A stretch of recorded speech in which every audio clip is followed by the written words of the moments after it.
একটি দুটি কাছের মানুষ, একটি দুটি দূরে, বিন্দু বিন্দু কান্না হাসি তোমার আমার সুরে।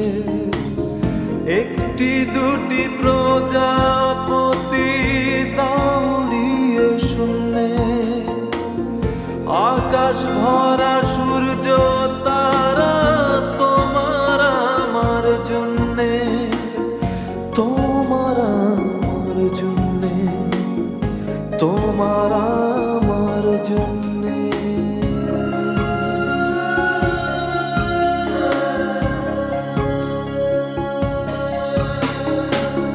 গল্পের ঘর গল্পের বাড়ি, স্বপ্ন অল্প স্বল্প, জমিয়ে রাখি বুকের ভেতর। এই যে গৃহ গল্প, এই যে গৃহ গল্প, এই যে গৃহ গল্প।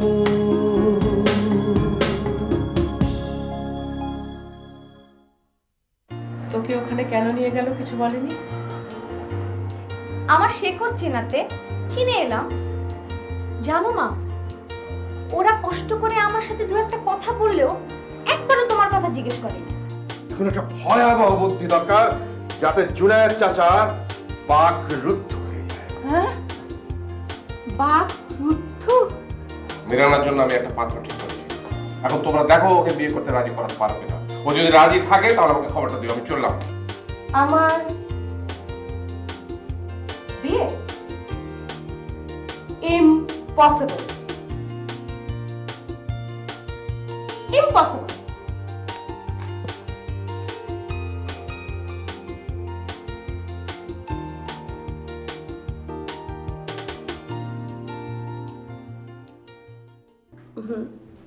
এক মিনিট। ওকে, ওটা নে ধর। Thank you. জি না, আপনাকে না। ওকে, আমি সময় মতো পাঠিয়ে দেবো। হ্যাঁ, ওকে, বাই। আপা, আমি তো চা চাইনি। এত কাজ করছিস তাই ভাবলাম একটু চা হলে তোর ভালো লাগবে। Thank you, so sweet. একবার বলেছিস তো। আমি কিপটুমি একদম পছন্দ করি না। একবার বলেছি বলি কি আর বলা যাবে না? আমিও তো তাই বলছিলাম, বিয়ের ব্যাপারে তুই একবার না বলেছিস বলে কি আর হ্যাঁ বলতে পারবি না নাকি? মানে? টুসি কাল রাতে আমাকে বলছিল তুই নাকি ইচ্ছে করে বিয়ে নিয়ে একটা ঝামেলা তৈরি করছিস। বলছিল তুই নাকি কখনোই চাস না ওর একটা ভালো বিয়ে হোক। আচ্ছা, আমি কবে মানা করেছি? ওর ইচ্ছে হলে যে কারো গলা গিয়ে ঝুলে পড়ুক না।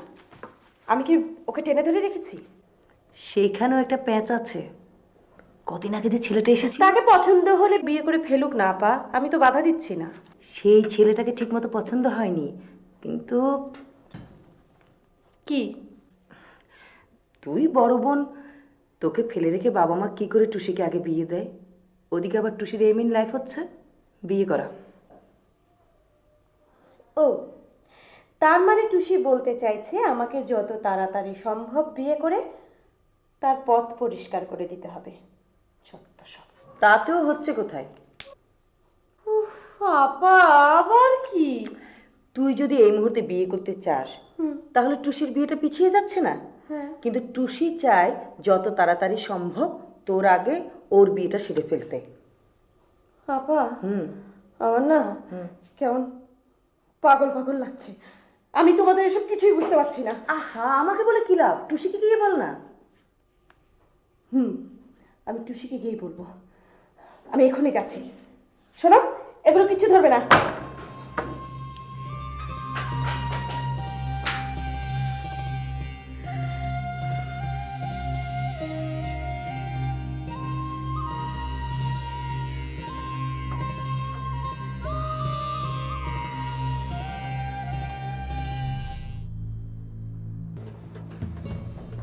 আচ্ছা সৌরভ, আমার একটা জিনিস একটু বুঝায় কত, বাসাটার মধ্যে কি হইল? আমারও তো একই প্রশ্ন। সব কেমন জানি জিম্মাইরা যাইতাছে। আচ্ছা তুই কি লক্ষ্য করেছিস ইদানিং মা বাবা যে কেউ কারোর সাথে কথা বলে না? আমিও তো বড় ভাইয়ের লগে কথা কই না। তা অবশ্যই ঠিক, কিন্তু ইতিটা কেমন যেন চুপচাপ হয়ে গেছে। সব দোষ ওই বড় দুইটার। ওরা ক্যাসাল না করলে তো আমরা বাসা ছেড়ে যাইতাম না। মা বাবা এটা নিয়ে মনে হচ্ছে খুব ক্ষেপে আছে। আচ্ছা, ওই দুইটার লগেও কি কথা বন্ধ? কোন দুইটা? আরে বড় দুইটার লগেও কি বাবা মায়ের কথা বন্ধ? তাইলে তো এটা চিন্তার বিষয়। আমি এতক্ষণ ফ্যানের দিকে তাকিয়ে এটাই চিন্তা করছিলাম। কেন ফ্যানের দিকে তাকায় কেন? ফ্যান ঘুরছে, কাজ করছে, কিন্তু আমরা কিছুই করছি না। হুটেল আমরাও অনবরত কিছু না কিছু তো করতাছি। করছি, কিন্তু আরো ভালো কিছু করা দরকার। কি? সেই চিন্তাটাই তো মাথায় ঘন্টার মতো ঘুরছে, দিনে না রাইতে? সারাক্ষণ। আমি ঠিক করেছি এবার সত্যি সত্যি একটা ছবি বানিয়ে মা বাবাকে তাক লাগিয়ে দিব। Very good idea. আমি তো তোর প্রাউড। কিন্তু সমস্যাটা হচ্ছে টাকা। কোনো চিন্তা করিস না, আমি দিমু। তুই শোভাদা, তোর কাছে এত টাকা আছে তুই আমাকে বলিসনি তো? তোরও বেটা, আমার কাছে না। কইছিলাম না হাতে প্রডিউসার আছে। আমি এখনই ফোন দিতেছি। এখনই ফোন করবি? কেন, কোনো সমস্যা? না, সমস্যা। শোভাদা, তুই সত্যি সত্যি আমাকে নিয়ে প্রাউড, তাই না?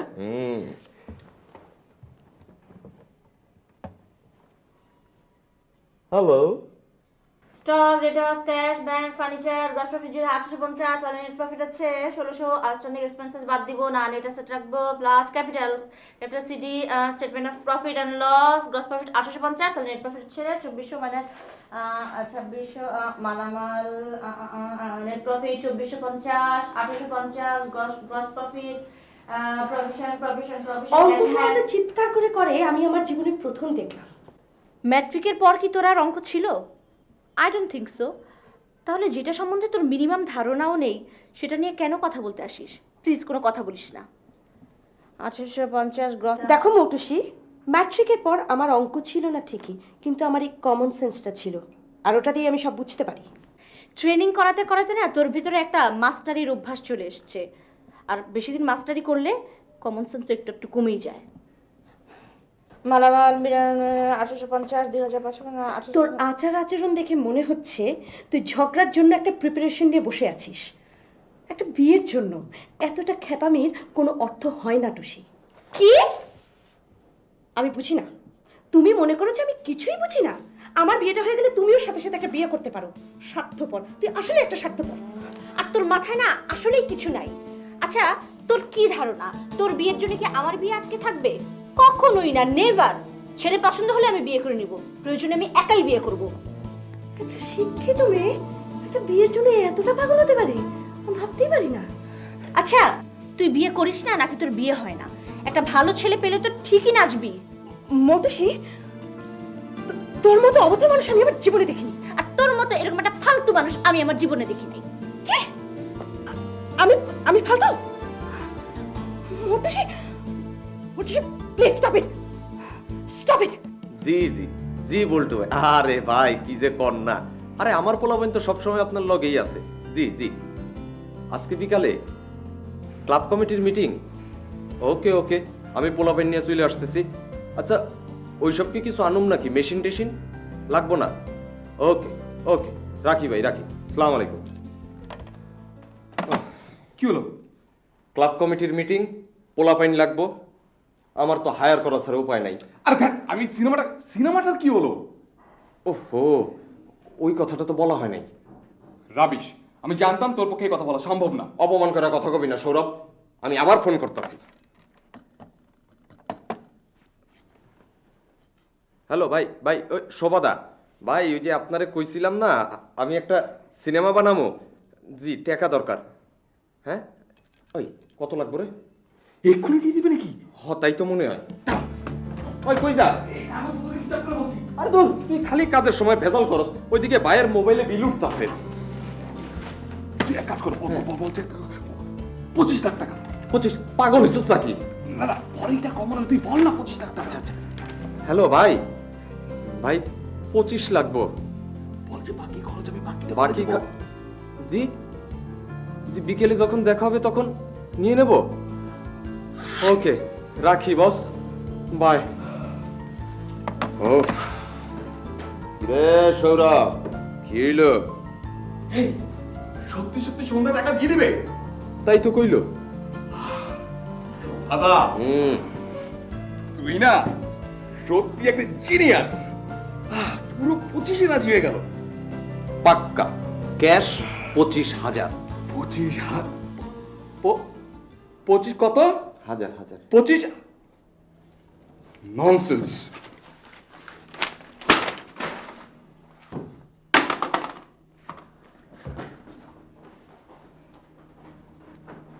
এর লিগেই মানুষের উপকার করতে হয় না।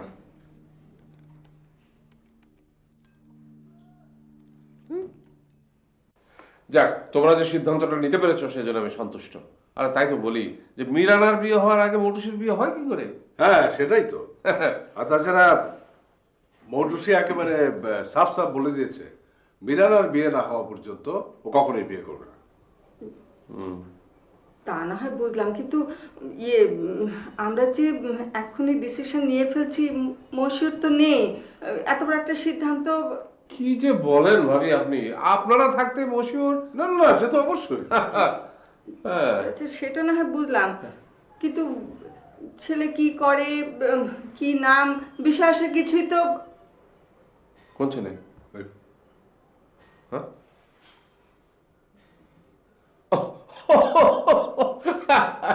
আরে ভাবি আসছি আসছি, আমি তো সেই প্রসঙ্গে আসছিলাম। এই, কফির কথা বললাম, কি হলো? ও হ্যাঁ, আমি তো আলফুকে বললাম, হ্যাঁ। এই আলফু, আলফু। জি বাবা, জুনায়েদ কাকার জন্য কফি তো রেডি হয়ে আছে, আমি এক্ষুনি নিয়ে আসছি। হ্যাঁ খুব ভালো খুব ভালো। হ্যাঁ মিথিলা এতক্ষণ ওখানে দাঁড়িয়ে আড়ি পেতে আমাদের কথা শুনছিল। শুনুক শুনুক শুনুক, আরে বিয়ের কথাবার্তা হচ্ছে, একটু আড়ি কথাবার্তা ভালোই তো। মজাই হয় না। হ্যাঁ, যা বলছিলাম, হ্যাঁ, মিরানা বলেছে ও বিয়ে করবে না, কিন্তু আমার মনে হয় ওকে যদি একটু ভালো করে বোঝানো যায় যে ওর বিয়ে না হলে মোটরসাইকেল বিয়ে হবে না, তাহলে ও নিশ্চয়ই বুঝবে। ভয় কিছু নেই। ওকে আমি ম্যানেজ করতে পারবো, কিন্তু ছেলে কি করে, কি নাম? দে দে। কফি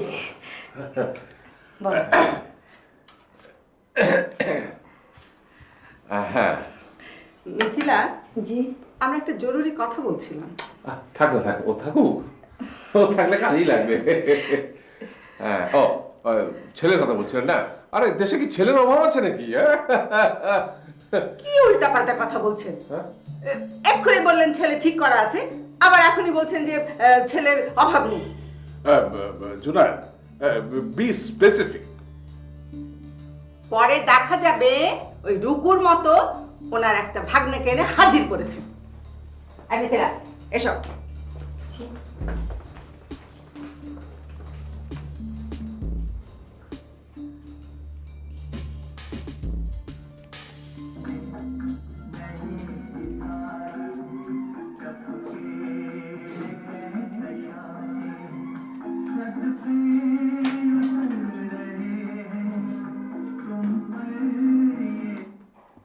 সৌরভ, ব্যাপারটা তো খুব মাইন্ডে লাগছে না? কেন? না না, সেটাই তো স্বাভাবিক। তবে আমার কাছে কি মনে হয়েছে জানোস, আমরা যদি এরকম কিছু কিছু টাকা নিয়ে কাজটা শুরু করতে পারি, কিন্তু তাইলে তো প্রডিউসারের সংখ্যা বেশি হয়ে যাইব। তোর প্রডিউসার আমার লাগবে না। তাইলে কি তুই ফিল্ম বানাবি না? বানাবো, তবে অনুদানের টাকায়। অনুদান? ওই, এই প্রডিউসারের নাম তো তোর মুখে আগে শুনি নাই। ননসেন্স। বাইরে আবার বাড়ি ছেড়ে যাস গা? বাড়ি ছেড়ে যাচ্ছি না, যাচ্ছি খোলা হাওয়ায় মাথাটা একটু ঠান্ডা করতে। নতুন একটা বাংলা ছবি আসছে, সেটাও দেখবো। কোনটা? মেজাজ গরম? ওইটা তো রেগুলার ডিশ চ্যানেলে দেখায় 2 বার বিরা। তুই রেগুলার তো ডিশ চ্যানেল দেখ বসে বসে। তুই কই যাস আমি জানি। কি জানিস? অনুদান ভাইয়ের কাছে, হ্যাঁ, বিগ প্রডিউসার। Really nonsense.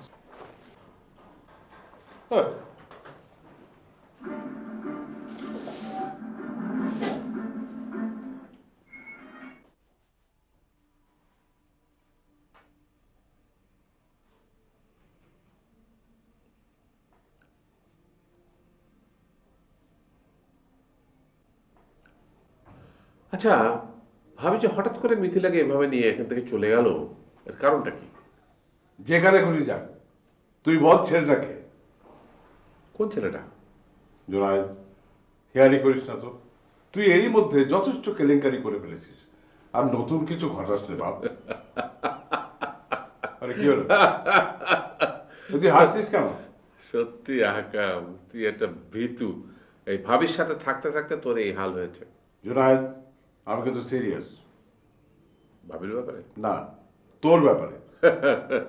তুই যে ছেলেটার জন্য প্রস্তাব এনেছিস, তার নামটা কি?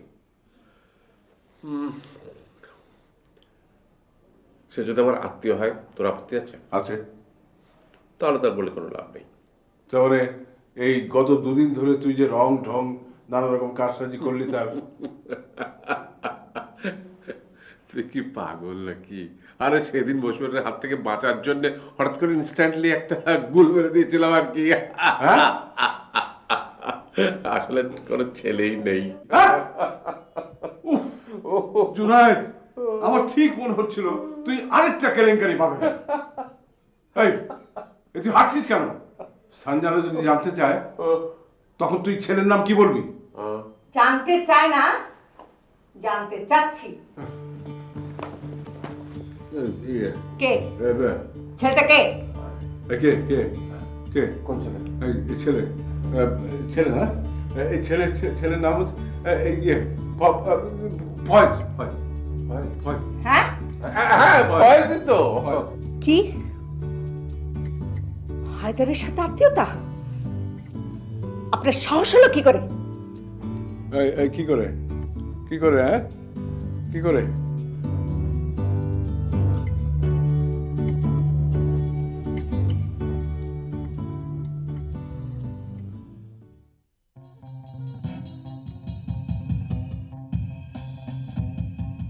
মিরানার বিয়ে? বাহ, ভেরি গুড।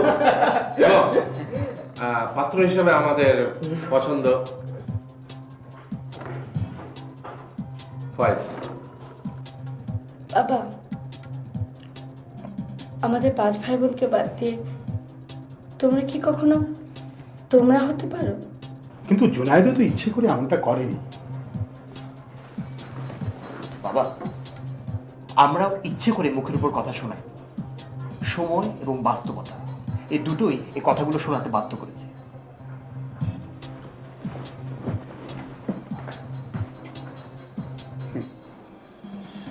বয়স আমাকে এমন জায়গায় এনে দিয়েছে যে সে এখন সব কিছু শুনতে বাধ্য।